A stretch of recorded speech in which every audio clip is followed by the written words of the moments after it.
صحافی ارشد شریف کے قتل کو 43 روز گزر چکے، پرچہ کیوں نہیں کٹا؟ تعزیرات پاکستان میں بیرون ملک ہونے والی واردات کے مقدمے کا طریقہ کار موجود ہے۔ فیکٹ فائنڈنگ کمیٹی کی رپورٹ کیوں روکی گئی؟ آج ہی عدالت میں پیش کی جائے۔ معاملے کو سنجیدگی سے لے رہے ہیں، سامنے آنا چاہیے کہ قاتل کون ہے۔ از خود نوٹس کی سماعت کے دوران چیف جسٹس آف پاکستان کے ریمارکس، میڈیکل رپورٹ غیر تسلی بخش قرار۔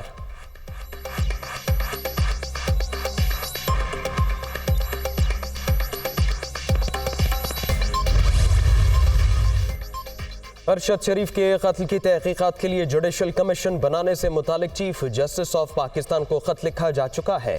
حکومت عدالت سے مکمل تعاون کرے گی۔ وزیر اعظم شہباز شریف کا معاملے پر از خود نوٹس کا خیر مقدم۔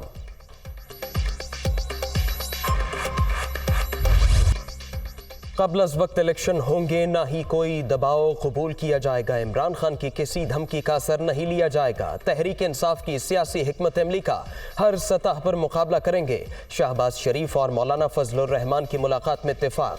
وزیر اعظم کا قوم کو جلد ریلیف کا اعادہ۔ اسمبلیاں توڑنے کی باتیں کرنے والا پہلے اپنے اندرونی انتشار پر قابو پائے۔ پی ڈی ایم سربراہ کا مشورہ۔ دونوں رہنماؤں کا پنجاب کی سیاسی صورتحال پر تفصیلی تبادلہ خیال۔ حکومتی اتحاد کا اجلاس جلد بلانے کا بھی فیصلہ۔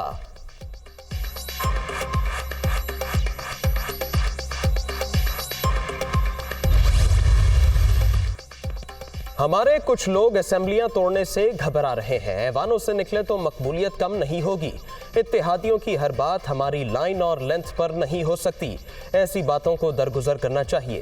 چوروں کا کنسورشیم بنا کر 1100 ارب کی چوری معاف کرانا شرمناک۔ پتلی تماشے پر وقت اور وسائل ضائع کرنے کے بجائے قوم کو ووٹ کی پرچی سے مستقبل کا فیصلہ کرنے دیا جائے۔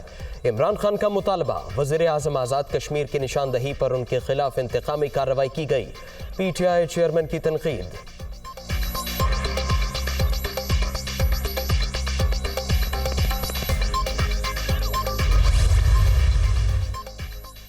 عمران خان کا امریکی سازش کا بیانیہ دفن ہو چکا۔ نالائق، نااہل، چور اور کشمیر فروش کا مذہب کارڈ بھی فیل ہو گیا۔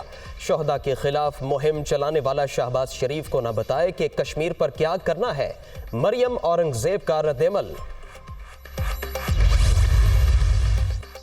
عمران خان نوجوان نسل کو برباد کر رہے ہیں۔ وزیر اعظم آزاد کشمیر کی حرکت سے دنیا بھر میں کشمیر کاز کو نقصان پہنچا۔ سردار تنویر الیاس کو مکروہ حرکت کا خمیازہ بھگتنا پڑے گا۔ پی ٹی آئی میں ہمت ہے تو پنجاب اسمبلی تحلیل کر کے دکھائے۔ عطا تارڑ کا چیلنج۔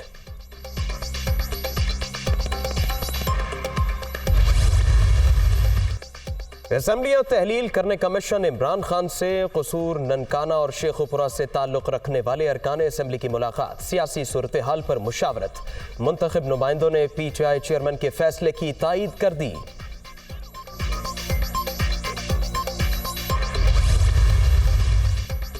عام انتخابات کے لیے حکومت پر دباؤ بڑھانے کی کوششیں۔ تحریک انصاف آج سے الیکشن کراؤ ملک بچاؤ مہم چلائے گی۔ پہلا مرحلہ 17 دسمبر تک جاری رہے گا۔ ریلیوں اور اجتماعات میں انسانی حقوق کی خلاف ورزیوں اور معاشی مشکلات کو اجاگر کیا جائے گا۔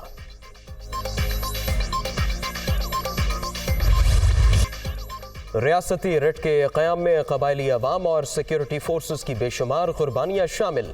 محنت سے حاصل ہونے والی کامیابیاں ضائع نہیں ہونے دیں گے۔ قوم کی حمایت سے دہشت گردی کے خلاف جنگ جاری رہے گی۔ مادر وطن کے دفاع کو ہر قیمت پر یقینی بنایا جائے گا۔ سپہ سالار کا عزم۔ آرمی چیف کا ضلع خیبر کی وادی تیرا کا دورہ۔ پاک افغان بارڈر پر تعینات افسروں اور جوانوں سے ملاقات۔ بلند حوصلے اور پیشہ ورانہ صلاحیتوں کی تعریف۔ جنرل عاصم منیر کو آپریشنل تیاریوں، ٹریننگ اور فارمیشن سے متعلق امور پر بریفنگ بھی دی گئی۔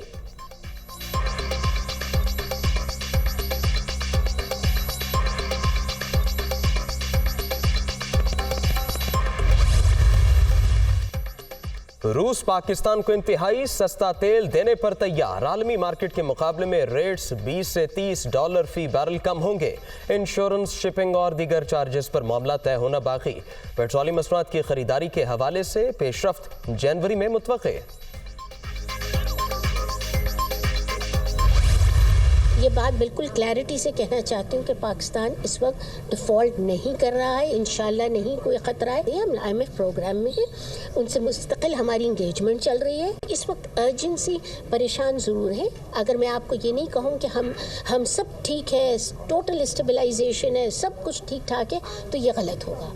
البتہ یہ ضرور کہنا چاہتی ہوں کہ کوئی کرائسس ایسا نہیں ہے کہ خدا نہ خواستہ کہ کوئی گڑبڑ ہونے والی ہے، فوری طور پہ نہیں۔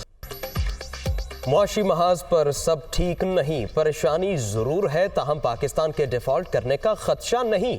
ہمارے پاس وسائل ہیں، سکوک بانڈز کی ادائیگیاں کر دی گئیں، قرضے بھی بر وقت واپس کریں گے۔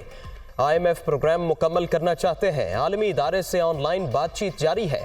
وزیر مملکت برائے خزانہ عائشہ غوث پاشا کی گفتگو۔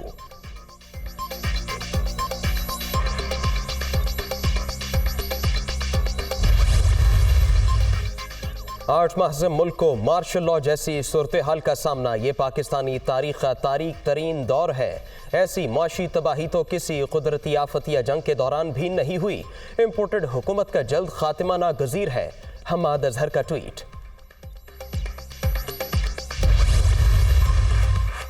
حکومت معیشت بہتر بنانے کے لیے کوشاں، ملک میں معاشی ایمرجنسی کی کوئی منصوبہ بندی نہیں ہو رہی۔ ایسی افواہوں کا مقصد غیر یقینی صورتحال پیدا کرنا ہے۔ پاکستان کا شری لنکا سے موازنہ غیر مناسب ہے۔ وزارت خزانہ کاری کا ایکشن۔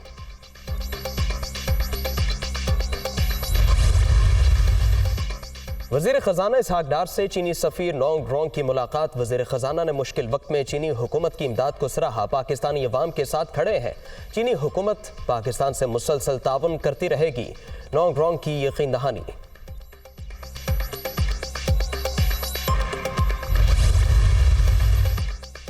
نیب کا وفاقی وزیر خزانہ اسحاق ڈار کے منجمد اثاثے بحال کرنے کے لیے لاہور کی ضلعی انتظامیہ کو خط۔ 5 ارب 58 کروڑ 80 لاکھ کے 5 بینک اکاؤنٹ اور ایک گھر بھی شامل۔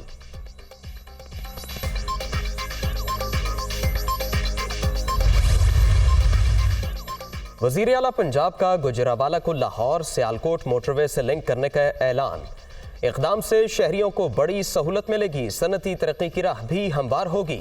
چوہدری پرویز لاہی کی Gujranwala chamber of commerce and industry کے وفد سے گفتگو، مسائل ترجیحی بنیادوں پر حل کرنے کی یقین دہانی۔ چوہدری مونس لاہی بھی ملاقات میں موجود تھے۔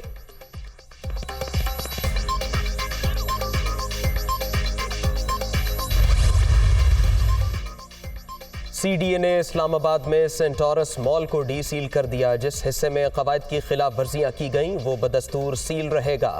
کیپٹل ڈیولپمنٹ اتھارٹی کے شعبہ بلڈنگ کنٹرول کا اعلامیہ۔